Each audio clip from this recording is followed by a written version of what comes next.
Bridge course में जैसा कि हमने पढ़ा था चैप्टर 1 इंग्लिश पेडागोजी में।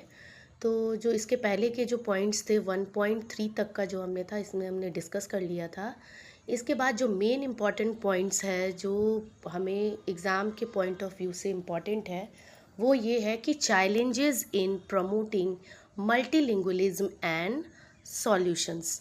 तो यहाँ पर देखना है कि जो हमें चैलेंजेस जो फेस करना पड़ेगा जब हम क्लासरूम में पढ़ाते हैं, मल्टीलिंगुअलिज्म क्लासरूम में, तो वहाँ किस तरह के चैलेंजेस आ सकते हैं और उनके सॉल्यूशंस क्या क्या है। तो ये हमारा एक मेन कॉन्सेप्ट है जो एग्ज़ाम बेस्ड बहुत ज़्यादा इम्पॉर्टेंट है। तो सबसे पहले तो जो कुछ कॉमन चैलेंजेस है वो हम देखेंगे। What are the common challenges faced by teachers. First one is lack of teaching materials in local languages. जैसा कि हम जानते हैं जब भी हम किसी स्कूल में कोई पर्टिकुलर ऐसे एरिया में जाते हैं जहाँ पे लैंग्वेज, वहाँ लोकल लैंग्वेज की डिफ़िकल्टी होती है समझने में, तो वहाँ पर हम टीचिंग मटेरियल्स जो है वहाँ पे उनके लैंग्वेज में, उसके लिए हमें बहुत प्रॉब्लम होती है बनाने में। तो owing to the vast number of languages and dialects spoken in the country, it becomes practically difficult to prepare learning teaching material in all local languages. तो वहाँ पे जितनी लोकल लैंग्वेजेस है ये मुश्किल है कि हम उन सारे लैंग्वेजेस में अपने TLM को बना सके। तो hence if the teacher is unaware of the local languages, they may face challenges when it comes to explaining concepts in the local language. तो यहाँ पे टीचर्स के लिए बहुत बड़ा चैलेंज हो जाता है कि वो कैसे अपने कॉन्सेप्ट को क्लियर कर पाए उनके लोकल लैंग्वेज में। Moreover, English is often viewed as a prestige language while local languages may be undervalued, leading to a diminished role for students mother tongues in education. तो ऐसा देखते हैं कि ऐसे में हम इंग्लिश तो वहाँ प्रेफर कर सकते हैं एज अ प्रेस्टीज लैंग्वेज, लेकिन अगर हम इंग्लिश लैंग्वेज में ही बच्चों को पढ़ाएंगे तो कहीं ना कहीं बच्चे जो लोकल लैंग्वेजेस से बिलोंग करते हैं वो अपने आप को अंडर वैल्यूड, मतलब अपने आप को डीमोटिवेट महसूस करेंगे और अपने लैंग्वेजेस में वो वहाँ पर जिस तरह से खुलकर बात कर सकते हैं वो उस लैंग्वेज इंग्लिश में वहाँ पर वो अपने आप को मोटिवेट नहीं कर पाएंगे। दूसरा जो प्रॉब्लम आता है, emphasis on using only the official medium of instruction.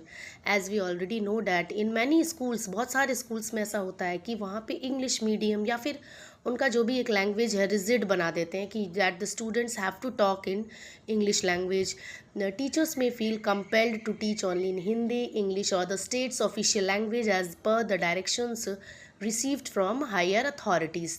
तो यहाँ पर देखते हैं कि स्कूल्स में बहुत ज़्यादा रिजिड रूल होता है कि आपको एक पर्टिकुलर लैंग्वेज में ही पढ़ाना है बच्चों को, और इसके अलावा आप उनके लोकल लैंग्वेज को नहीं यूज़ करोगे। तो ये भी कहीं ना कहीं एक बहुत बड़ा चैलेंज है जिसकी वजह से प्रॉब्लम आती है। This may be due to school policies and many times also due to parental expectations where English proficiency is often equated with the academic success and economic advancement. तो यहाँ पर पेरेंट्स का भी होता है, कभी कभी हम पेरेंट्स भी ऐसा देखते हैं कि हम अपने बच्चों को चाहते हैं कि बच्चे हमारे लोकल लैंग्वेज तो है उनकी जो भी है, लेकिन हम चाहते हैं कि वो इंग्लिश में बहुत अच्छा बेटर कर सके। तो कहीं ना कहीं हमारे जो पेरेंटल प्रेशर्स है या फिर स्कूल की जो अथॉरिटीज़ है उनकी पॉलिसीज़ की वजह से क्या हो जाता है, हम लोकल लैंग्वेज को अवॉइड कर देते हैं। इसीलिए अब जो हमारा NEP आया है उन्होंने ये इस बात को रखा है, बहुत इम्पॉर्टेंट फैक्ट रखा है कि नहीं, इंग्लिश होना चाहिए, ज़रूरी है, बट द लोकल लैंग्वेज जो हमारा होम लैंग्वेज है उसको हम पीछे ना छोड़ दें, उसको साथ में चलकर हमें एजुकेशन को एक कंप्लीट प्रोसेस बनाना है ताकि बच्चे जो है इम्पॉर्टेंटली बहुत अच्छे से समझ पाए। Now the next one is teacher may not know the all languages spoken by student. Third barrier, third language जो प्रॉब्लम आती है वहाँ पे कि टीचर जो है सारे लैंग्वेजेस को नहीं समझ पाता है। It is possible in a country like India that teacher may be completely unaware of the language of the school or the state in which they are posted. जहाँ भी पोस्टिंग उनकी हुई है ज़रूरी नहीं कि वहाँ के वो लैंग्वेज अच्छे से कर सके, वो जान सके। तो it is not realistic to expect the teacher to know all the languages in a class where students speak multiple languages. तो ये पॉसिबल है भी नहीं कि टीचर जो है वहाँ पे जो मल्टीपल लैंग्वेजेस से बच्चे बिलोंग करते हैं उनके सारे लैंग्वेजेस को जो टीचर है वो अच्छी तरह से समझ सके। Thus many times due to this gaps may be created in communication, जिसकी वजह से वहाँ कम्युनिकेशन जो बच्चों और टीचर्स के बीच कम्युनिकेशन होता है उसमें क्या आ जाता है, गैप आ जाता है। Insufficient teacher training and support, तो ऐसे में क्या होना चाहिए, टीचर्स की ट्रेनिंग होनी चाहिए। तो ये भी अगर इनसफिशिएंट टीचर्स ट्रेनिंग होगा तो वो भी एक हमारा कॉमन चैलेंज है। Teacher may essentially lack the skills, strategies and support that are required to manage multilingual classroom, तो उन्हें वो स्ट्रैटेजीज या सपोर्ट नहीं मिलेगा तो वो कहीं ना कहीं वो ईजिली मैनेज नहीं कर पाएगा। Insufficient teacher training programs can one be factor responsible for this, और इसीलिए ये एक बहुत इंपॉर्टेंट फैक्टर है, रिस्पॉन्सिबल हो जाता है कि जो कॉमन प्रॉब्लम आती है टीचर के लिए।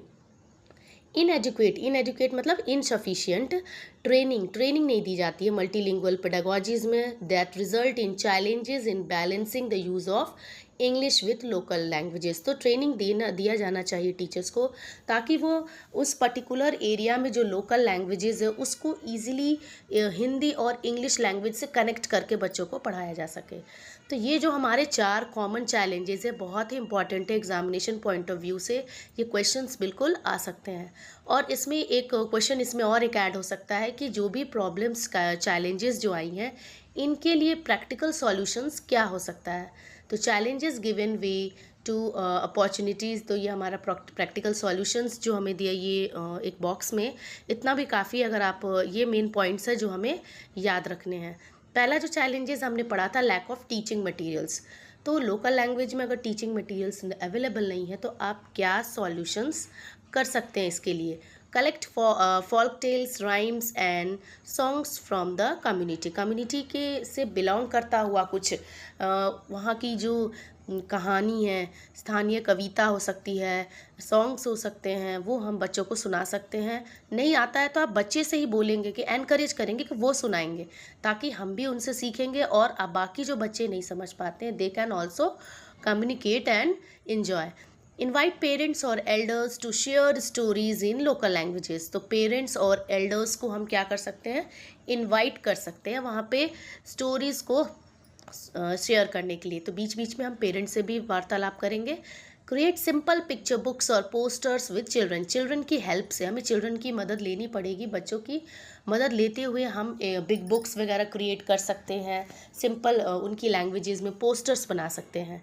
Now the second challenge was emphasis on using only the official medium of instruction. जैसे कि हमने कहा था स्कूल में रिजिडिटी हो जाती है कि नहीं आपको एक ऑफिशियल लैंग्वेज पे ही पढ़ाना है, तो ऐसे केस में हम सॉल्यूशन कैसे निकाल सकते हैं। Use home language as a bridge to help children understand concepts before shifting to the official language. तो ऑफिशियल लैंग्वेज में पढ़ाएंगे but before shifting to official language में पढ़ाने से पहले हम बच्चे को उसके लैंग्वेज में उससे बातें करेंगे, ताकि वो जो टीचर और बच्चों के बीच में एक गैप है उसके बीच एक ब्रिज बन जाए, एक सेतु का काम करे। Use translanguaging to allow switching between languages for better understanding. Translanguaging मतलब बीच बीच में लैंग्वेजेस को कभी लोकल लैंग्वेजेस में पढ़ाना, उसको फिर हिंदी में कन्वर्ट करना, तो इस तरह से लैंग्वेजेस का स्विच करके हम बच्चों को एक बेटर अंडरस्टैंडिंग दे सकते हैं। Now the third challenge was teachers may not know all the languages spoken by student। ये भी हो सकता है टीचर्स नहीं जानते हैं मोस्टली कि वहाँ के सारे लैंग्वेजेस को वो नहीं जान पाएगा, तो इसके लिए वो क्या कर सकता है, they can use gestures, pictures and visuals to support communication. Gestures जैसे हाव भाव तरीके, जो अपने हैंड गेस्चर्स, आइज़ गेस्चर्स, इसके थ्रू हम पढ़ा सकते हैं, पिक्चर्स के थ्रू पढ़ा सकते हैं, विजुअल्स, कोई विजुअल एड वहाँ हम बनाकर या फिर इसमें इंटरनेट से दिखा सकते हैं, उसकी हेल्प ले सकते हैं। Pair children with a classmate who speaks the same language for pair support. तो हम क्या कर सकते हैं, चिल्ड्रन की पेयरिंग कर सकते हैं, अलग अलग लैंग्वेज वाले बच्चों की एक पेयरिंग करके हम यहाँ पे पढ़ा सकते हैं। इस तरह से क्या होगा, पीयर लर्निंग का कॉन्सेप्ट जो हमने पढ़ा है कि यानी बच्चे आपस में एक दूसरे से सीखेंगे यहाँ पे।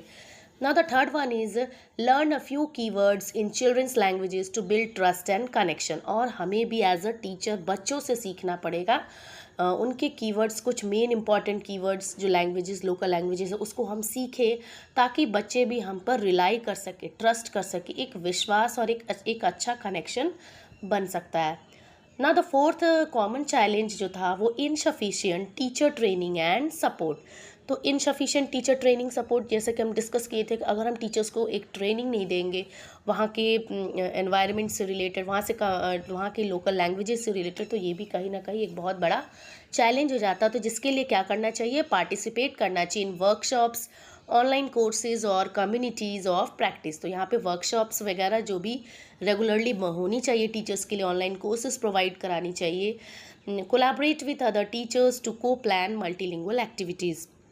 अब ऐसा हो सकता है कि वहाँ पे कोई लोकल टीचर भी हो सकता है, तो एज अ जो टीचर जिसको प्रॉब्लम आ रही है लैंग्वेज की, वो उस टीचर से कोलैबोरेट करके, उसकी हेल्प लेकर वो एक को प्लान यानी प्लान कर सकता है एक्टिविटीज़ को, अपनी मल्टीलिंगुअल एक्टिविटीज़ की जब वो प्लानिंग करते हैं तो उसमें उस टीचर की हेल्प ली जा सकती है। Reflect regularly on what works and adapt strategies. Reflect regularly मतलब जो भी हमने प्लान किया उसको हमें रिफ्लेक्ट करना, देखना है क्या हमने जो स्ट्रैटेजी अप्लाई किया, क्या उसका रिजल्ट पॉजिटिव आया, क्या वो वाकई में वर्क कर रहा है। तो इस पे रेगुलरली हमें क्या करना पड़ेगा, रिफ्लेक्शन रखना पड़ेगा, देखना पड़ेगा। So to understand this better, let us look at the following example of a school where a teacher tried to overcome a language barrier in class by applying targeted strategies for the same। तो इस तरह से यहाँ पे एक example दिया हुआ है उड़ीसा के एक स्कूल की, जहाँ पे teacher realize that 4 of her students spoke in कुई। वहाँ पे एक लोकल लैंग्वेज कुई है, उसमें वो बात करते हैं which was their home language. तो 4 बच्चे ऐसे हैं, while the rest of the class spoke in Odia, और बाकी बच्चे जो हैं वो उड़िया में बात करते हैं। As a result the 4 students slowly became reticent and took very little interest in classroom activities. तो इसमें क्या होगा, बच्चा बहुत ज़्यादा रिटिसेंट मतलब यहाँ पे क्या है, वो धीरे धीरे वहाँ की जो एनवायरनमेंट है, बच्चों से बातचीत करना, मतलब वो धीरे धीरे अपने आप को अलग करता गया और बहुत ही कम इंटरेस्ट वो लेने लगा क्लासरूम की एक्टिविटीज़ में। The teacher herself did not speak कोई, और टीचर को भी कोई लैंग्वेज नहीं आती है, but she designed a simple solution to this problem. तो जो सॉल्यूशंस हमें दी हुई है उसको उन्होंने अप्लाई किया है, जैसे कि the next she paired the 4 Kui speaking students with Odia speaking classmate. तो उड़िया स्पीकिंग क्लासमेट्स जो थे, बच्चे जो थे, उनके साथ उनकी पेयरिंग की गई, जिसे मैंने बताया भी था अभी, पेयर लर्निंग का कॉन्सेप्ट यहाँ पे आया है। तो एक दूसरे से वो क्या कर रहे हैं, ट्रांसलेट करेंगे वर्ड्स को और कॉन्सेप्ट को।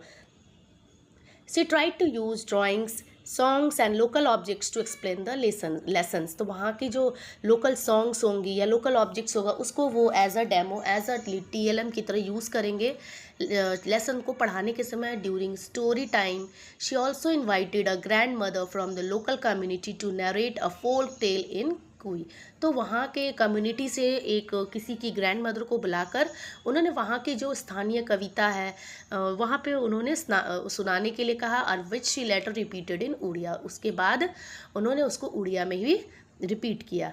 This small effort made by the teacher made the Kui speaking children comfortable. तो इस तरह से अगर हम उन 4 बच्चों के लिए ही सिर्फ हमने एक प्लान किया तो वो बच्चे भी क्या करेंगे, हमसे बहुत ज़्यादा कनेक्ट हो जाएंगे और कंफर्टेबल फील करेंगे, और ईज़िली वो बाद में लर्निंग प्रोसेस में पार्टिसिपेट कर सकते हैं। तो इसके बाद जैसे कि हमने आज ये क्या पढ़ा, कॉमन चैलेंजेस। तो ये हमारा बहुत इंपॉर्टेंट कॉन्सेप्ट है और इसके सॉल्यूशंस जो हैं ये भी बहुत इंपॉर्टेंट है, ये क्वेश्चंस आ सकते हैं। और इसके अलावा भी अगर कोई प्रॉब्लम हम नज़र आती तो वो भी हमें इंक्लूड करना चाहिए कि सिर्फ यही प्रॉब्लम नहीं, और भी प्रॉब्लम्स आ सकते हैं, और उसके सॉल्यूशन जैसे क्वेश्चंस में दिया भी हुआ है और मैंने डिस्कस भी किया है। और इसका जो चैप्टर चेक योर प्रोग्रेस 1.4 है, इसको हमने डिस्कस कर लिया है।